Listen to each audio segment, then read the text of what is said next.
हाथ उठा के बतावे।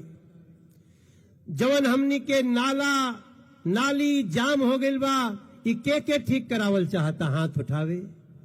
इस सारा निदान एक तीर के निशान बुराड़ी से, बुराड़ी में तीर के बटन दबाई जा, 8 फरवरी के दिल्ली में कमल के पूरा सरकार बन जाई हो। हमार भाई जी दो दीदी लोग, आज हमनी के बीच में राष्ट्रीय अध्यक्ष जी आयल बनी और हमके लागता कि बुराड़ी में ही ऐतिहासिक कार्य पहला बेरी भइल बा। इतना चारू ओरी भीड़ लाग गइल बाटे कि सब हमार प्रत्याशियों भीड़वा में फसल बा। अभी हम उनको फोन किए तो वो कह रहे हैं कि भैया हम बहुत जाम में फंसे, उनके साथ भी करीब 500 लोग आ रहे हैं। हमने कहा भाई हो तुम तो छोड़ के आ जाओ, अभी बोले हैं जल्दी कोनो स्कूटर पकड़ो जल्दी आओ, लेकिन कोई बात नहीं, वो जाम में भी फंसेंगे तो वो जाम बुराड़ी को विकसित बनाने वाला जाम है मेरे भाई बहन आज के दिन में, क्योंकि हमारे राष्ट्रीय अध्यक्ष जी आए हैं। अभी हमको पता चला है, अभी सूचना मिली है कि जेएनयू की एक रिपोर्ट आई है सर। जेएनयू की रिपोर्ट में ये आया है कि आम आदमी पार्टी के मुखिया अरविंद केजरीवाल इलीगल घुसपैठियों और रोहिंग्या को यहां पर कार्ड बना बना के बसा रहे हैं। हे मेरे बुराड़ी के भाई बहन, आज हमारे राष्ट्रीय अध्यक्ष जी हैं और जदयू के भी राष्ट्रीय अध्यक्ष जी, आप सब लोग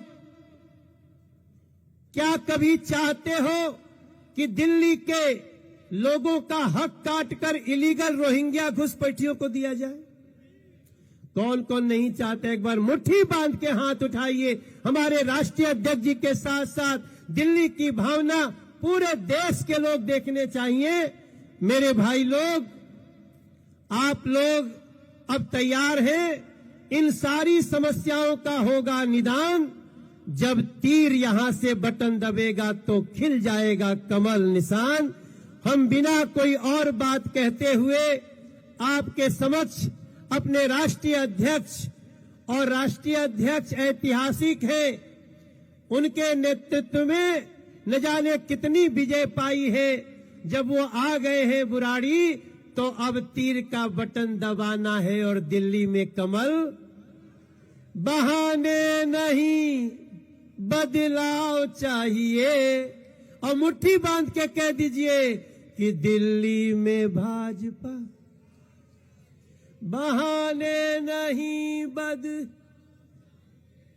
और दिल्ली में बुराड़ी से तीर का निशान चाहिए, दिल्ली में भाजपा। एक बार जयकारा बोलिएगा, जेपी नड्डा जिंदाबाद, नरेंद्र मोदी जिंदाबाद, आदरणीय जेपी नड्डा।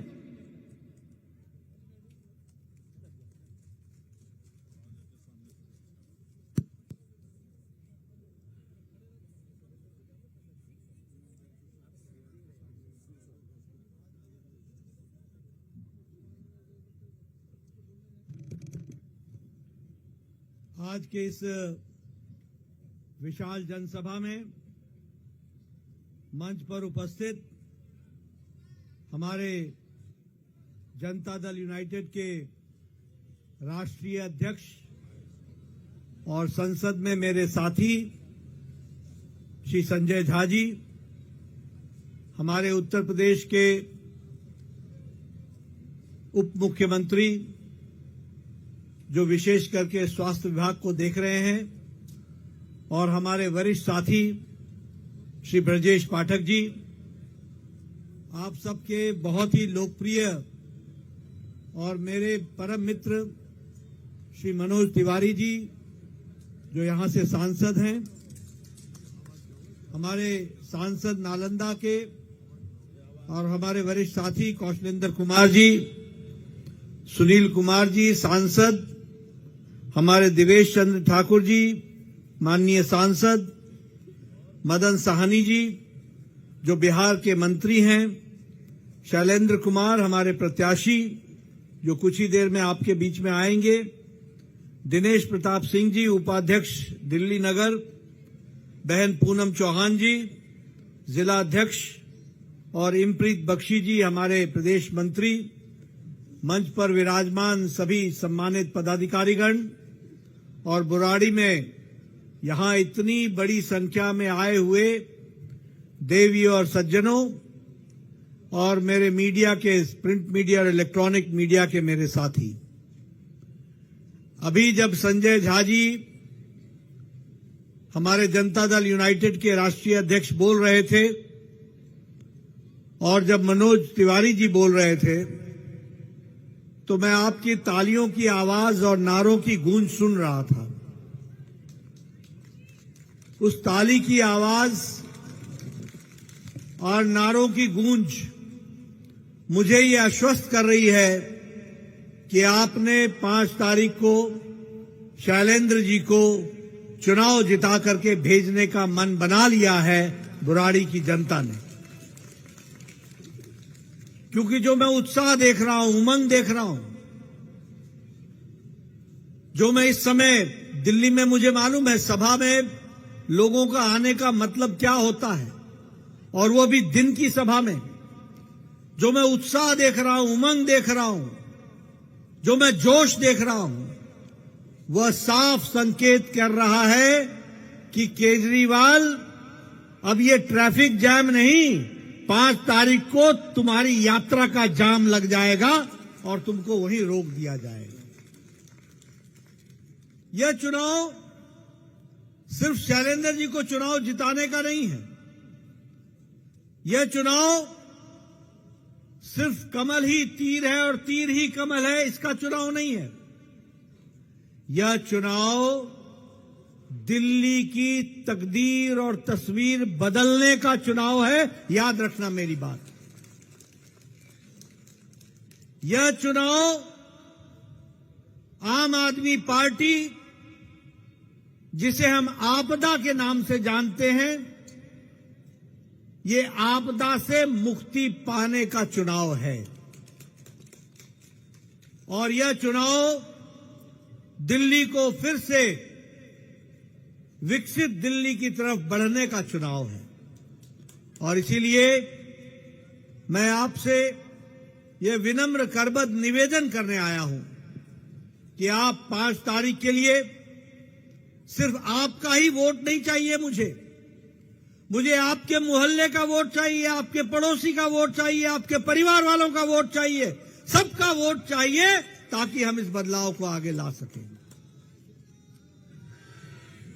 मित्रों, आपने देखा होगा 10 साल में आपने क्या देखा?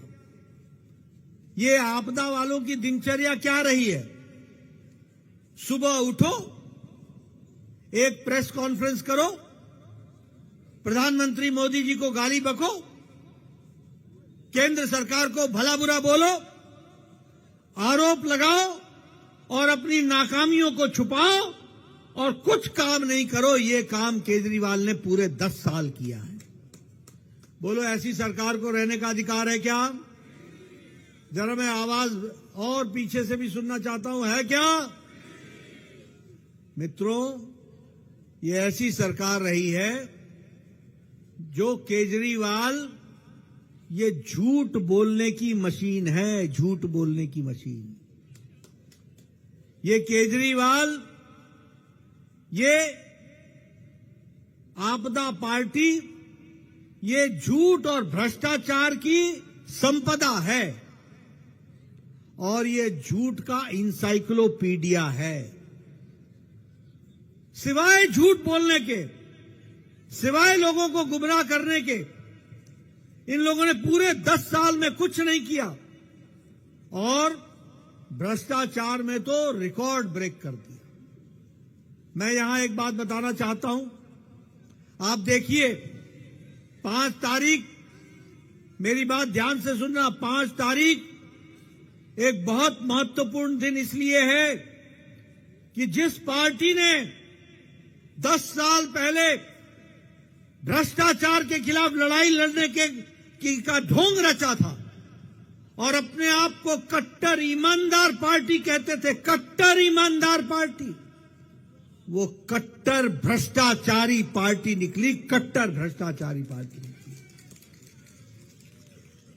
उनके मुख्यमंत्री बेल पर, उनके उप मुख्यमंत्री बेल पर, उनके मंत्री बेल पर, और थोड़ा समय गुजार के नहीं आए हैं, 2-2 साल जेल में गुजार के आए हैं।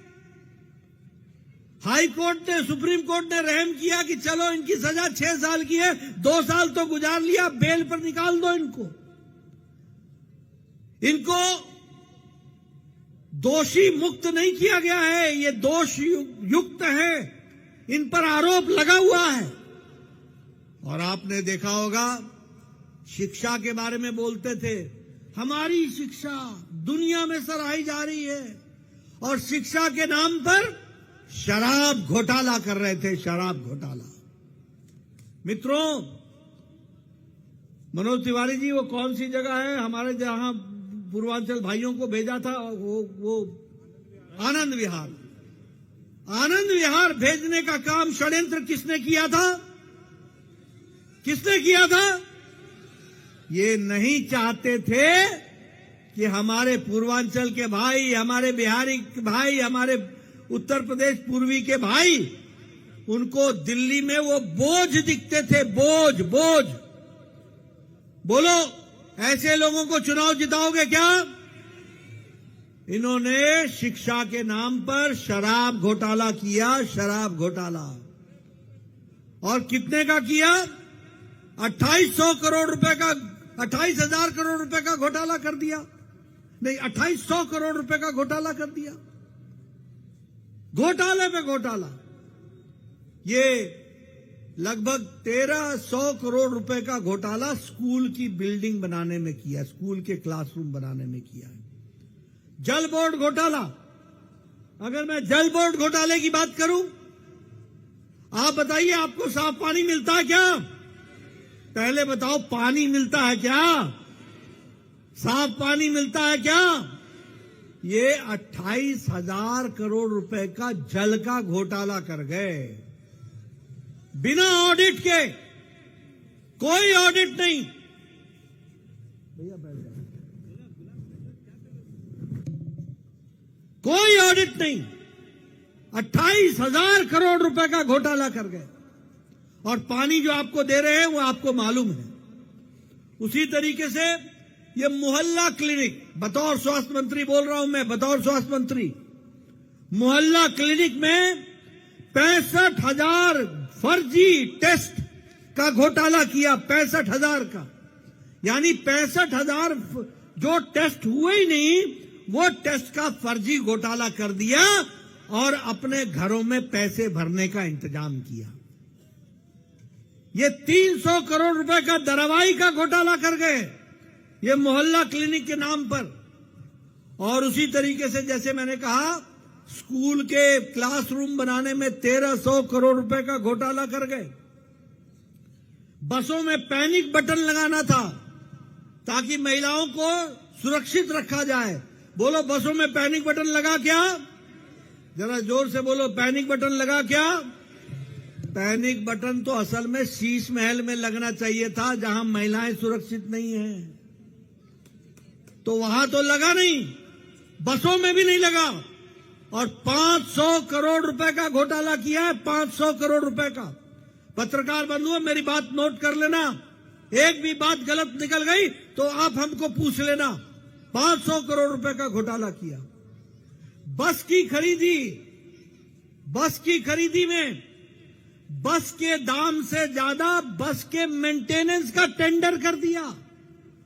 सुना है आपने कभी कि बस के खरीदी में जितना पैसा खर्च हुआ, उससे ज्यादा तो बस के मेंटेनेंस के ठेके में खर्च कर दिया। और कितना घोटाला किया? 4,500 करोड़ रुपए का घोटाला किया। यह है कट्टर ईमानदार पार्टी के कट्टर बेईमान नेता, कट्टर बेईमान नेता। सीसीटीवी कैमरा, बोलो लगा है? सीसीटीवी कैमरा लगा है? बोलते थे मैं गली गली सीसीटीवी कैमरा लगाऊंगा। सीसीटीवी कैमरा में भी 571 करोड़ रुपए का घोटाला किया है। आपको जानकर आश्चर्य होगा, ये कट्टर ईमानदार पार्टी कट्टर बेईमान ऐसी निकली कि इनके मुख्यमंत्री, उप मुख्यमंत्री, मंत्री और एमएलए मिला करके इनकी पार्टी के 12% लोग जेल के अंदर होकर के आए, जेल के अंदर। ये चर्चा करते हैं ईमानदारी की। बोलो, अमानतुल्लाह खान जेल में है कि नहीं है? ताहिर जेल से अभी बाहर आया कि नहीं आया? सत्येंद्र जैन 2 साल बाद आया कि नहीं आया? केजरीवाल पर अभी बेल पर है कि नहीं है? आप बताओ, मनीष सिसोदिया बेल पर है कि नहीं है? ये कट्टर बेईमान पार्टी के नेता या तो जेल में हैं या बेल पर हैं, ऐसी इनकी स्थिति है। और इन्होंने, बताइए, दिल्ली को नुकसान पहुंचाया है कि नहीं पहुंचाया है? तकलीफ दी है कि नहीं दी है? आप बताइए, आज दिल्ली कूड़े का ढेर बन गया है कि नहीं बन गया है? जरा जोर से बोलो भैया, कूड़े का ढेर बन गया है कि नहीं? गली गली, घर घर कूड़े का ढेर लगा है कि नहीं? और ये 5 साल पहले वो बलसवाया और गाजीपुर में वो कूड़े के पहाड़ देखने गया था और बता रहा था कि मैं इसको साफ कर दूंगा। साफ किया क्या?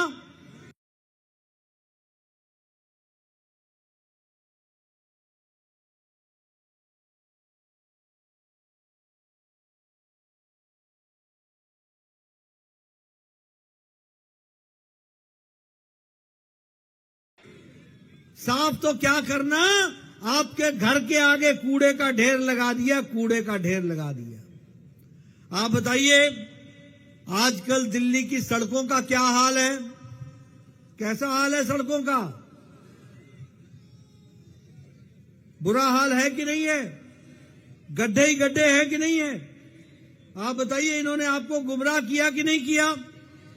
और आप बताइए, अब हमारे मनोज तिवारी जी, ये बेचारे पूरी कोशिश करते हैं कि दिल्ली में हमारे बहनें छठ पूजन ठीक ढंग से करें।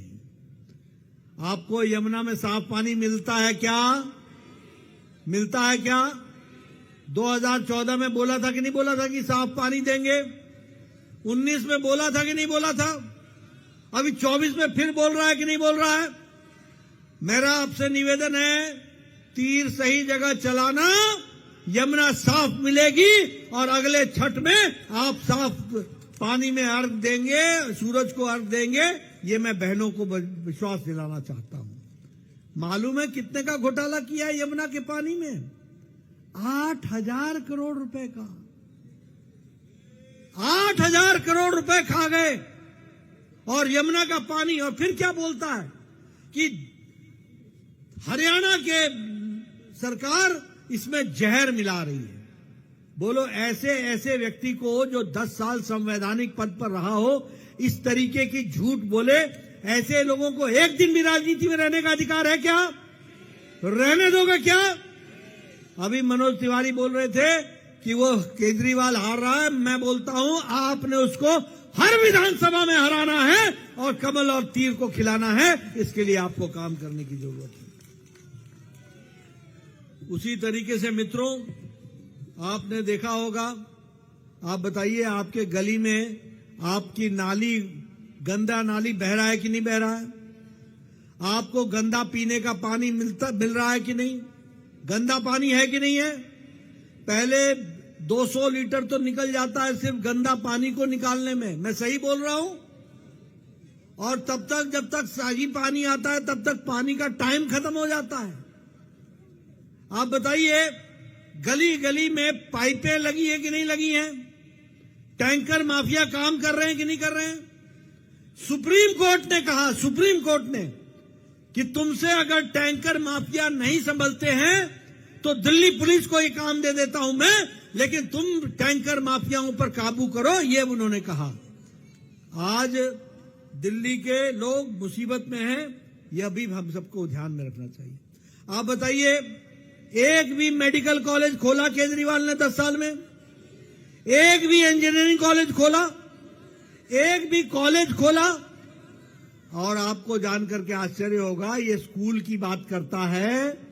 अभी आरटीआई ने पता चला, राइट टू इंफॉर्मेशन में पता चला कि 2/3 स्कूल दिल्ली में 10वीं और 11वीं में साइंस की पढ़ाई करते ही नहीं है, साइंस की पढ़ाई होती ही नहीं है। यह है दिल्ली की शिक्षा। बोलो, ऐसी शिक्षा को रहने देना है क्या? बदलना है कि नहीं बदलना है?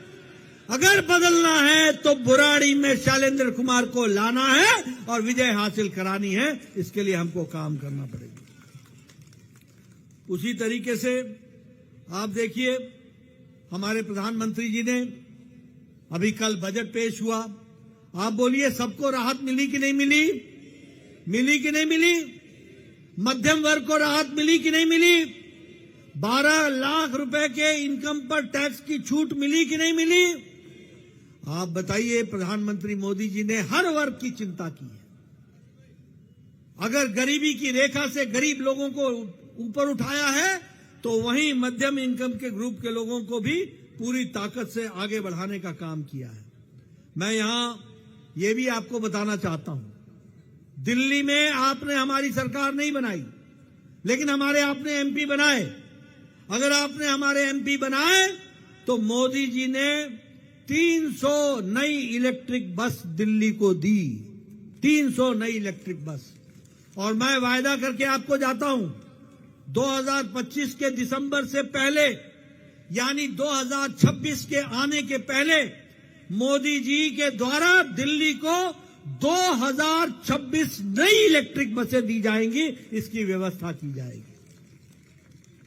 उसी तरीके से आप बताइए कि मेट्रो में 10 साल पहले 2014 में 179 हमारे किलोमीटर की मेट्रो थी। आज 400 किलोमीटर की मेट्रो की रेल लाइन बनी। 400 दुगनी हो गई है, दुगनी। और एक बात और बता दूं कि 135 नए स्टेशन बने हैं। उसी तरीके से आज दिल्ली से जो लोग हमारे दिल्ली आते हैं नौकरी करने के लिए और शाम को वापस जाते हैं, उनके लिए रैपिड रेल 3 साल के अंदर मोदी जी ने बना करके दिया है। अब दिल्ली से मेरठ रैपिड रेल के माध्यम से 40 मिनट के अंदर व्यक्ति दिल्ली से मेरठ पहुंच जाता है। यह व्यवस्था की है।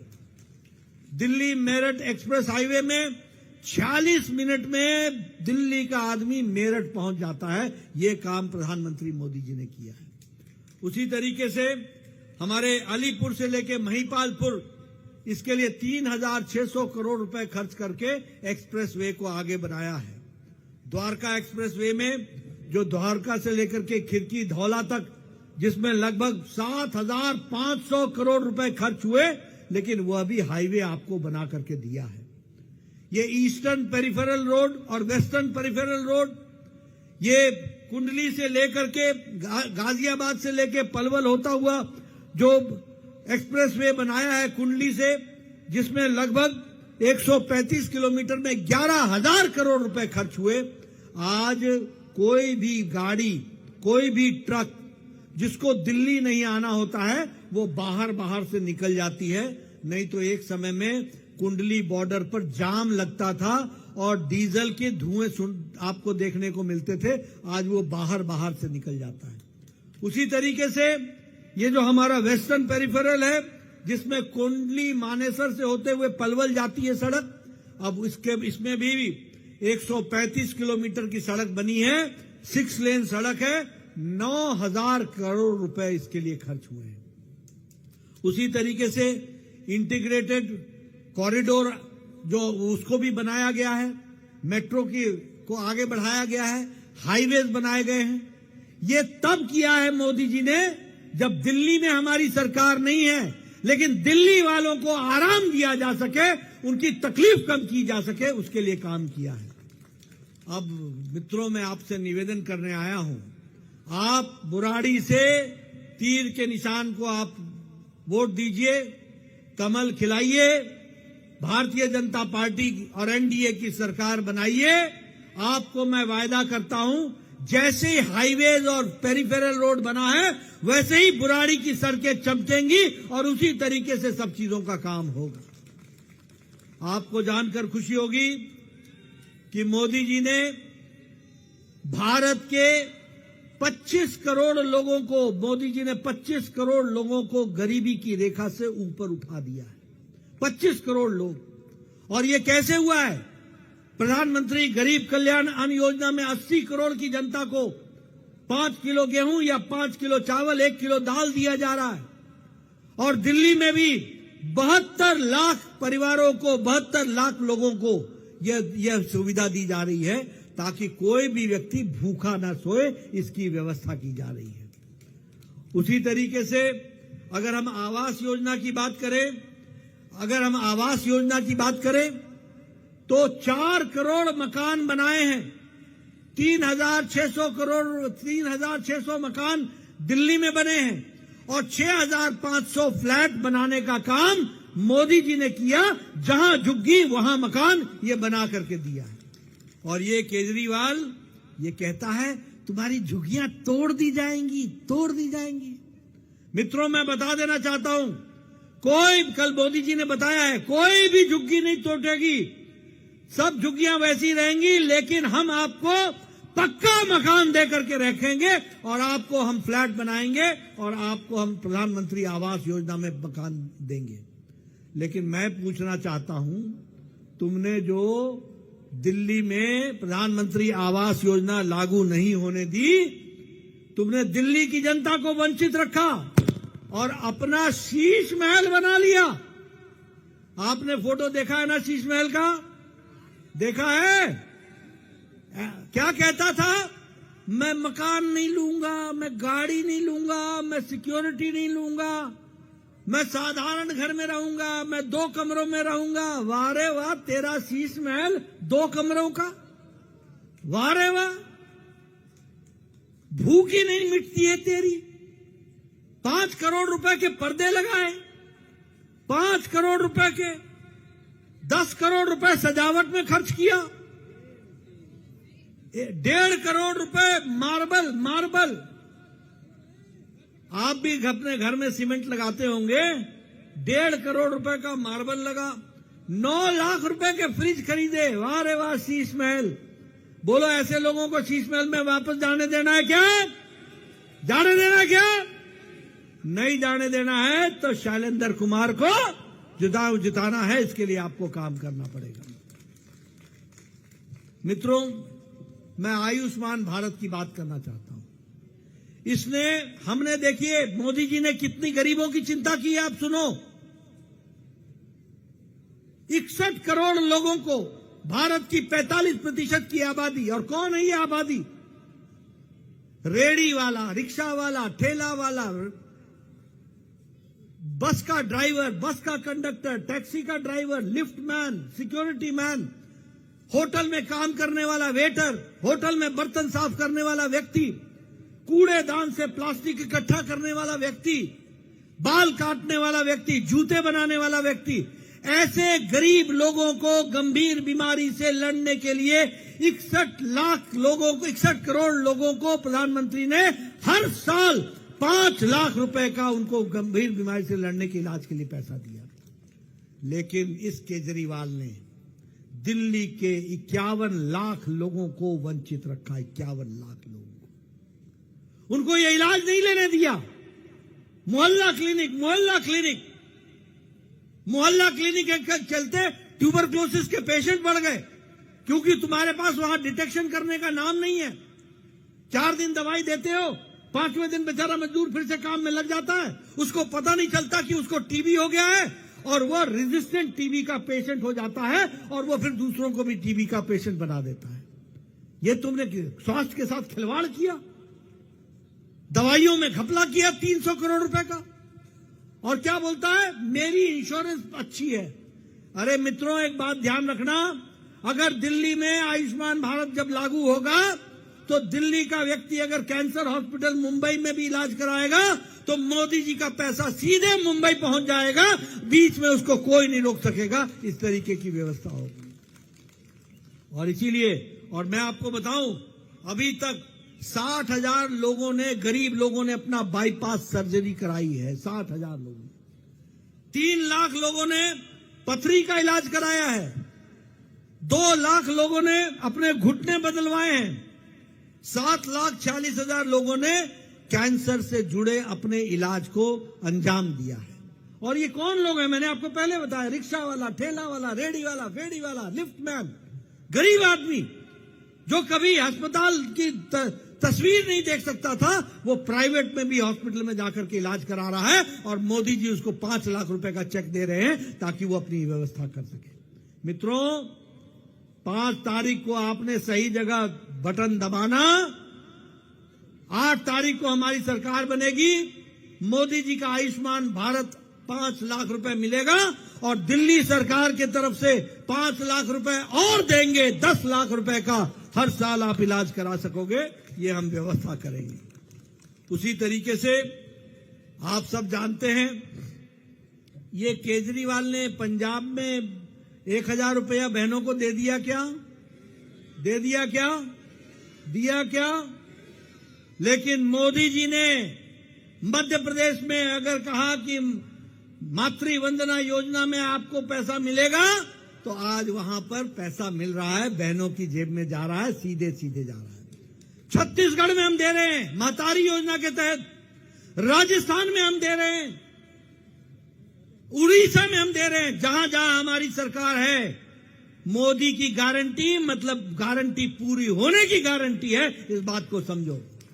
और इसलिए 8 तारीख को जब हमारी सरकार बनेगी, तो दिल्ली की बहनों को भी 2,500 रुपए महीने का मिलना शुरू हो जाएगा। 2,500 रुपए गरीब महीनों को मिलना शुरू हो जाएगा। हम 500 रुपए का सिलेंडर देंगे और दीपावली में और होली में मुफ्त सिलेंडर देंगे।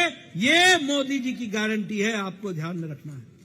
उसी तरीके से जैसा मैंने बताया, आयुष्मान भारत लागू करेंगे। जिनकी उम्र 60 साल है, वृद्धा पेंशन 60 से 70 को हम 2,000 से 2,500 उनको हम पेंशन देंगे और जिनकी 70 से ज्यादा उम्र है उनको हम 3,000 रुपए प्रति माह पेंशन देंगे। इस व्यवस्था को हम करेंगे। हम हर झुग्गी झोपड़ी में अटल कैंटीन चलाएंगे और 5 रुपए में पौष्टिक और स्वादिष्ट भोजन खिलाएंगे। इसकी हम व्यवस्था करेंगे। उसी तरीके से केजी से पीजी तक हम मुफ्त शिक्षा देंगे और BR अम्बेडकर स्टाइपेंड योजना के तहत जो लोग पॉलिटेक्निक में, ITI में जो पढ़ाई कर रहे हैं उनको, या स्किल सेंटर में, उनको हम 1,000 रुपए प्रति माह देंगे ताकि उनकी पढ़ाई हो सके। और हम टैक्सी ड्राइवर के लिए, ऑटो ड्राइवर के लिए, इनके लिए हम 10 लाख रुपए का इंश्योरेंस कवर देंगे और सरकार इसका प्रीमियम भरेगी और एक्सीडेंट पर 5 लाख रुपए हम देंगे। उसी तरीके से ऑटो ड्राइवर, टैक्सी ड्राइवर और हमारे ये जो बेचारे गिग वर्कर्स होते हैं जो भोजन ले जाते हैं होटल से, जोमेटो वाले और बाकी सारे, इनको भी हम 10 लाख रुपए का इंश्योरेंस देंगे, लाइफ इंश्योरेंस, और 5 लाख रुपए का हम उनको एक्सीडेंट का देंगे। टेक्सटाइल वर्कर्स के लिए भी हम बोर्ड बनाएंगे और टेक्सटाइल वर्कर्स को भी हम इस तरीके से पूरा करेंगे। हम 50,000 5 साल के अंदर सरकारी नौकरी देंगे और 2 लाख हम नए सरकार, 20 लाख हम नए एम्प्लॉयमेंट के अवसर देंगे, रोजगार के अवसर देंगे। इसकी हम व्यवस्था करेंगे। मित्रों, मैं आपको बताना चाहता हूं कि ये जब मैं बोल रहा हूं तो मैं प्रधानमंत्री मोदी जी की तरफ से गारंटी दे रहा हूं, क्योंकि मोदी की गारंटी पूरी होने की गारंटी है। और इसलिए आपसे मैं निवेदन करने आया हूं। शैलेंद्र जी हमारे जेडीयू के प्रत्याशी हैं और जेडीयू के प्रत्याशी बहुत ही समाज सेवा में तल्लीन रहते हैं। बोलो, इनको आशीर्वाद दोगे ना? दोगे ना? तीर ही कमल ही, तो इनको आप चुनाव जिताएंगे। संजय झा जी हमारे राष्ट्रीय अध्यक्ष यहां उपस्थित हैं और इनको आपने चुनाव जिताना है। ये समाज सेवी हैं, इनके संगठन चलते हैं। ये तीर पकड़िए और ये तीर देखना, ये 5 तारीख को तीर को सही जगह चलाना। ये सही जगह तीर चलेगा तो कमल खिलेगा और भाजपा एनडीए की सरकार बनेगी। इस बात को आपने याद रखना। आपने मेरी बात सुनी, आपका बहुत बहुत धन्यवाद।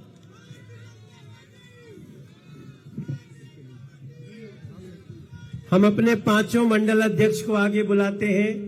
राष्ट्रीय अध्यक्ष जी के साथ एक फोटो हो जाए। सर, हमारे बुराड़ी के पांचों मंडल अध्यक्ष पहले इस फोटो के बाद गुलाब सिंह राठौर, जरा माइक संभालो।